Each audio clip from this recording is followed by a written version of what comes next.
But in the meantime, we have actual Mike on the line. He is actually a paranormal investigator. So, Mike, thank you so much, and sorry for the confusion. I didn't know there was only one Mike that was active. That's awesome. No, we introduced our previous caller as Mike because we had him listed as you. But it sounds like your sound is really bad. Are you on a speakerphone? Hang on, let me see. Hang on a second. Oh, thank you. Is this better? So much better. Okay, Mike, welcome to the show. Hey, how's it going, everybody? Great. Oh yeah, there you go. Yeah. So it sounds like you're a paranormal investigator. Let's hear more about that. I'm not a paranormal investigator. Is that another actual mic that they're missing up on? Oh no, I don't know. So what is it? Okay, so do you want to go by Mike though, or is there a different name you want to go by? Yeah, I mean, yeah, sure. Perfect. I mean, that's my name. Yeah, Okay, we've been having a lot of problems with call-in studio, so it's very possible that it's crossing, like when we're entering notes in, that it's putting it in other calls. So who knows? At this point, we'll just ask you your name and what you want to talk about. Yeah, what's going on? So Ethan was got on this little paranormal chat group that I'm part of, and cool. just kind of inquired to see if anyone had any experiences and stuff. So I reached out, and he told me to call into the show. So here I am. So have you had any paranormal experiences yourself, or are you just in the group? I've actually had quite a bit. Actually, my family's kind of been. We find ourselves in some of the tricky, like the little finickiest places. I mean, even it's small. Ever since I was a kid, I've seen like shadow people, and we've heard things. And we had a house that was that we lived out in the country. It was very far out from where it's just kind of like in the middle of nowhere, but it's about 10 minutes from an actual city. But it's just kind of because we're where I live, it's more rural than anything. So it's very farm based and stuff. So we had a house out there in a little community called Sandhill, which is our neighbor was about, I would say about 500 yards away, maybe. Yeah, you're isolated. Each house is isolated. Yeah. Was it forested area or? Say again. Was it a forested area? No, it wasn't actually. We're in West Texas, so it's very flat land. It's all farmland. So basically it's what it is. So it was the house that we were living in, and then there was an actual where my grandfather worked, was for the land was owned by a farmer, and he kind of tilled it up, and that's where he kept all his equipment and stuff. And just for some reason that area was very, very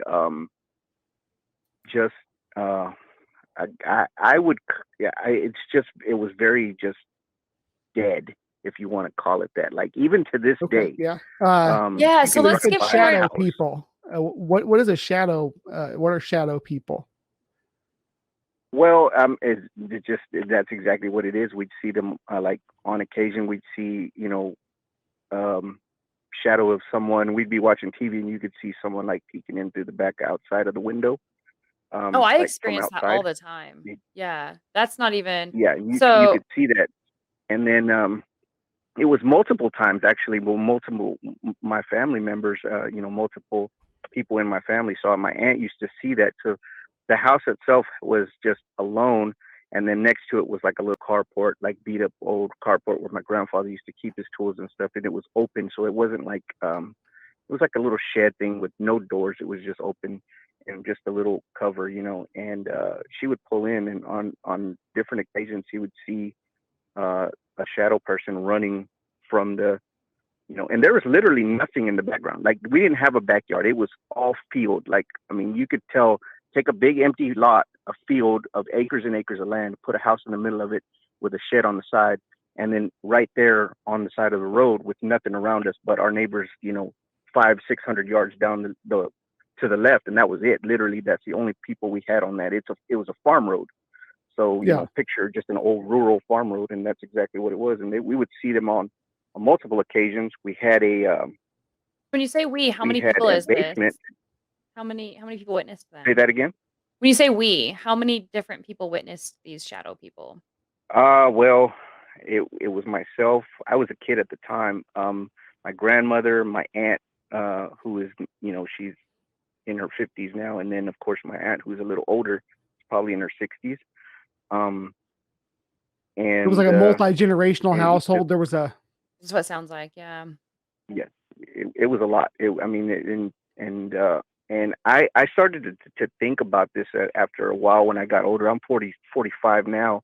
Mhm. But it seemed to like the certain areas that it was either like it followed us maybe, or maybe it was something that was maybe one of our family members was maybe a sensitive or something. I don't know. I'm not, I'm not somebody I can't put that title on anybody, but it just seemed like every house that we went to, we experienced things throughout that So time. I have Even some to this day, questions. my aunt still in that house, she experiences the house that she lives in now, she experiences things. And it even has gone down now to her grandson, which is my little cousin, who has experienced things in that house, shadow people and things like that. So it's very okay. unique. It's a unique situation that we find ourselves in. Yeah, so I have some questions about that because I Okay. experience things like shadows moving or something that I think is a person standing there, or I'll swear I see movement out of the corner of my eyes. I'm fairly certain from the research I've done that it's a pretty normal human experience.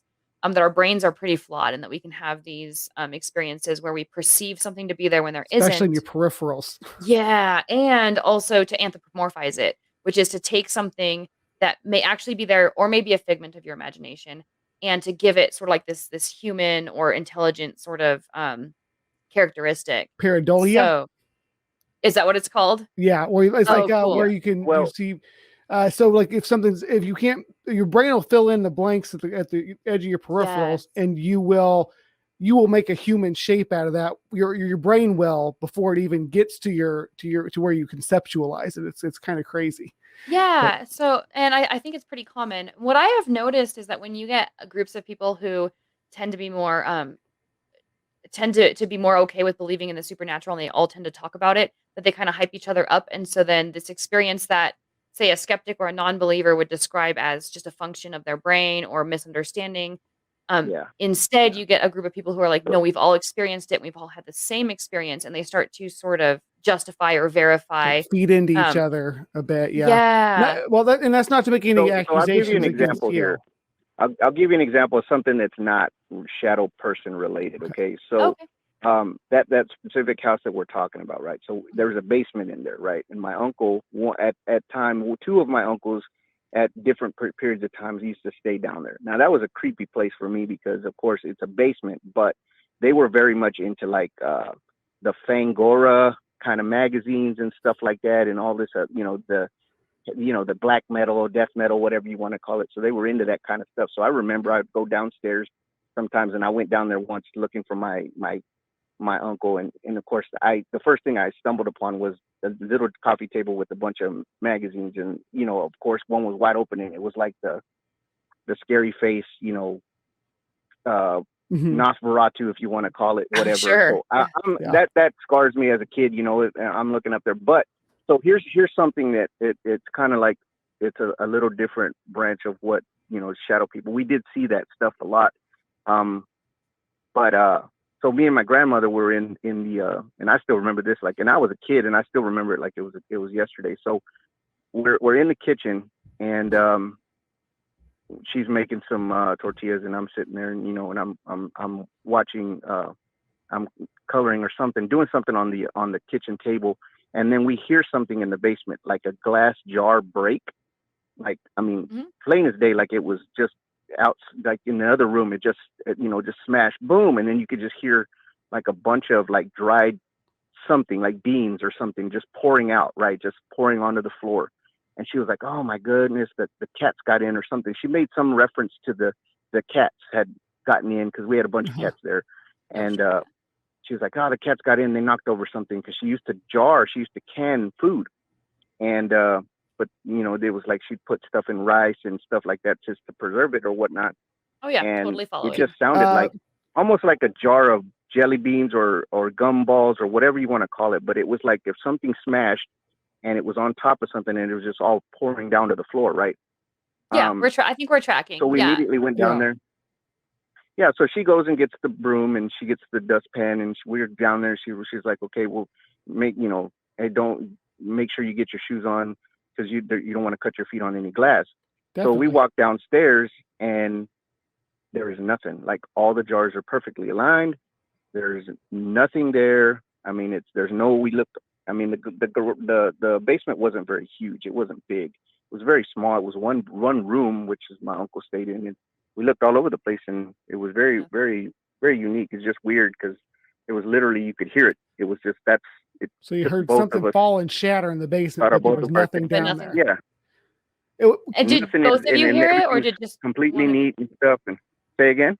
Did both of you hear this sound at the same time, or did one of you hear it and then tell the other one about it? Yes, because I looked up at her and she looked up at me and she's like, "Oh, she made that reference of the cats." Of the cats, and then so she goes and grabs the broom and the dustpan and made sure and told me, "Hey, make sure you have your shoes on so you won't cut yourself on the glass." And and you know, we went down. There was nothing. There was a possibility that it came from a different area or from outside, maybe. No, because that's where she would keep all the stuff down in the basement. That's where she would store her. So because it was the sound of a glass jar hitting the pavement, that's what we're going. It was clear as day, and it was just like you would hear it. I mean, it was loud. It was like a full jar breaking, like as if it was knocked over in the grocery store or something. So what is it's with the distinct sound of something dry pouring out of it and spilling onto the floor. What is your explanation for what that was? Like, what do you think that was? You know, to be honest, I really don't have one. I was a kid at the time, but like I said, I can still remember it. But, you know, I really don't know. It's just. Was your family religious by chance? I'm sorry? Was your family religious by chance? Yeah, I mean, they're I wouldn't say like, you know, it's over the top religious, but yeah, they went to church. We were Catholic. You know, I was raised as a Catholic. Yeah. Yeah. Mm-hmm. Okay. I was just wondering about that because the Catholics, the religion it's very spiritual, and they do it are more openly spiritual than a lot of other Christian religions. And the thing about it was with my grandmother, she made it very clear. She used to tell me this all the time. She used to say, like, you know, I would ask her about stuff because things would happen, right? And she would just, you know, basically stress to me. She would say, "I'm not afraid of ghosts. I'm afraid of real people." And that's what she would always tell me. And to her, I think it was more she was just either acknowledging the fact that it was there or that something was going on that she didn't really take put too much emphasis on. It was just something that she accepted as being the norm.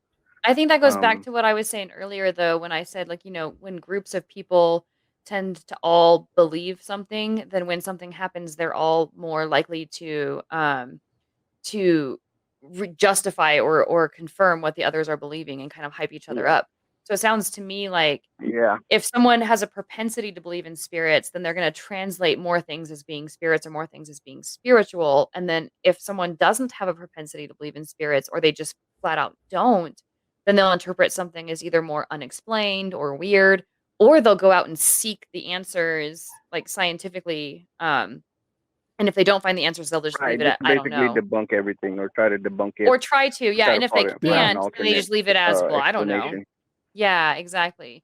So it sounds to me like that. And I have that. I mean, I don't consider myself a skeptic per se, but I don't. You know, I watch the shows. I like watching Ghost Adventures and all this Ghost Nation, and I like, and, you know, I enjoy being part of the groups and stuff. But at the same time, I don't find myself being a fanatic of paranormal or something like that. You know, I do enjoy. I have gone to, like, me and my buddy of mine have gone to you know, this old place when I'm in the military, so we're you know, this is actually the original reason I called, because this is the story that I came across that happened to me, as well as two other soldiers. But so I mean, I've been to certain areas and we've taken pictures, and, you know, I've enlarged the pictures, and we've been to the USS North Carolina, and I've had the little apps, you know, for the little spirit box apps and things like that. And it's something that I've always thought of as being fun to do and stuff. But I guess the main thing that hit me the most, you know, it's a fun thing. I consider it, you know, some sort of, I don't want to call it a hobby or nothing like that, but it's just something fun, and people, it makes you excited. And and people get the thrill. Oh, look, we talked to ghosts and stuff like that. So, but at the end of the day, what is it? Is it something that automatically generate Yeah. something I tell that's you what, really not if there, or is it something? if you ever get a chance, go down to New Orleans and take some of their ghost tours. Even if as a skeptic, it's to learn the history and stuff of some of these old Right. properties. It's really fun. Well, see, that is one Yeah. thing that I find incredibly fascinating is there's a lot of stuff that happens that isn't explainable, or there's a lot of houses that weird things happen in. And there tends to be sort of these trends of either how they happen or what, and that's really, really fascinating. Yeah, So like yeah, overarching Yeah, but just getting folklore back to to it that almost. house, though, getting back to the old house, it's weird, very weird, because as you're driving by, there's very something ominous about it, because like the other there was people there that lived there after us, and they were the last people to live there, and the lady that lived there actually passed away in that house. However, the neighbor that, like I said, we had that neighbor that lived, 500-600 yards down to the right of the house, and that was literally our only neighbor. But everything around that area is very green. The trees, it's not a lot of land, but in the house, our house had trees, their house had trees. But if you go by there, the house itself is very well kept. Like that house is very well kept. However, everything around it is dead. Like, I mean, it's I'm not saying, maybe it's something with the land or the soil or whatever, but the trees are like completely there's no leaves growing on them at any time. It's completely dead. The farmland around it is dead. However, 300 or 400 yards to the right, the farmer the neighbor there is just, the grass is like green, the trees green, and then everything around it is green. But that house there's something just weird about it, that everything in there just doesn't seem to want to just be there. It's so that gives it I mean, and really like I an said, there's ominous probably feel, an doesn't it? explanation for it, but it's just really, really strange. It's unique, and it's kind of interesting about that place. Yeah, I still get creeps because that I have to drive there all the time. when you talk about like things like the surroundings and how it looks, like sure there's most definitely an explanation for why everything is dead, but I think that gives it sort of this ominous, sort of creepy feel, and it kind of almost like Yeah. primes the brain to think that, okay, so whatever happens next, whatever I experience, it almost prepares you to interpret that as supernatural.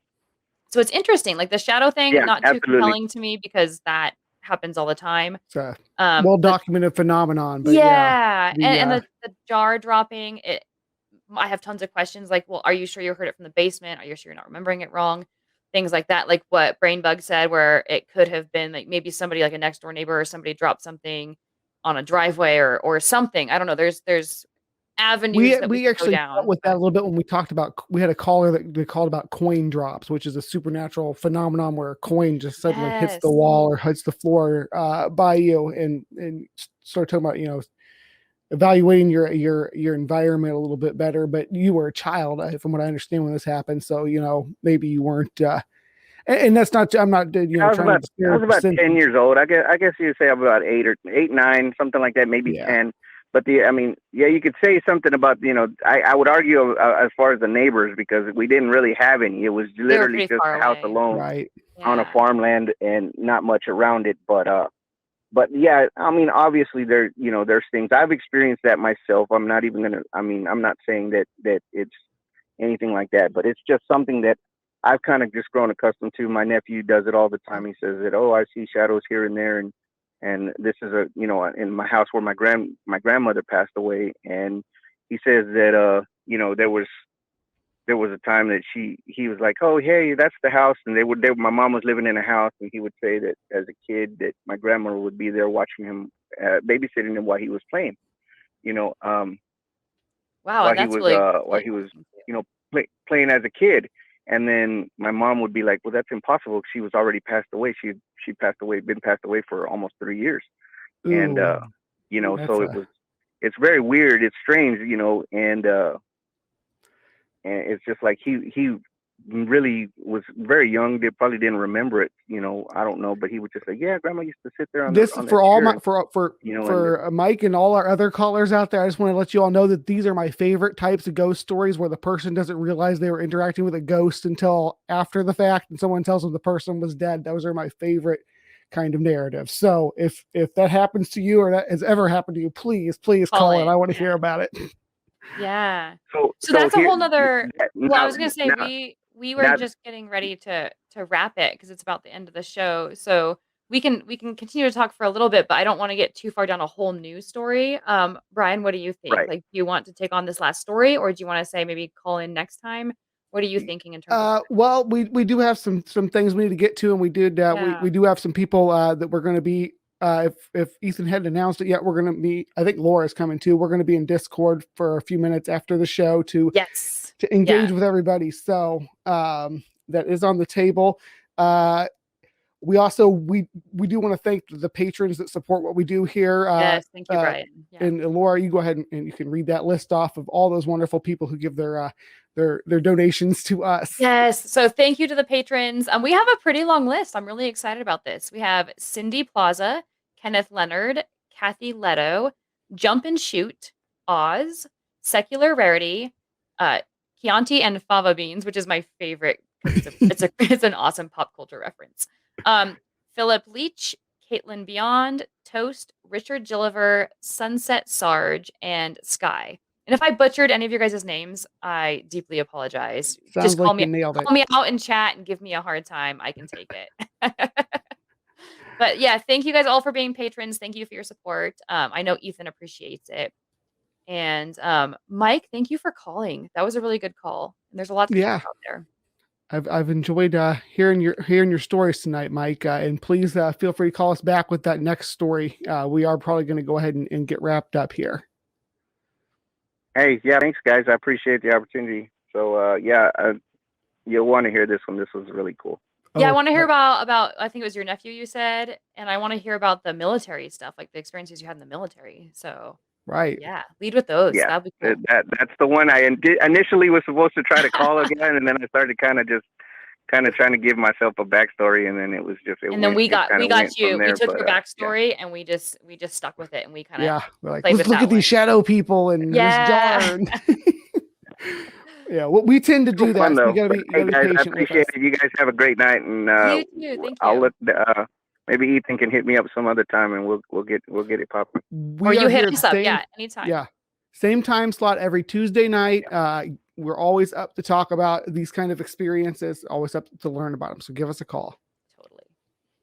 All right, sounds good. Have a great night, guys. Thanks a lot. You too. Thanks.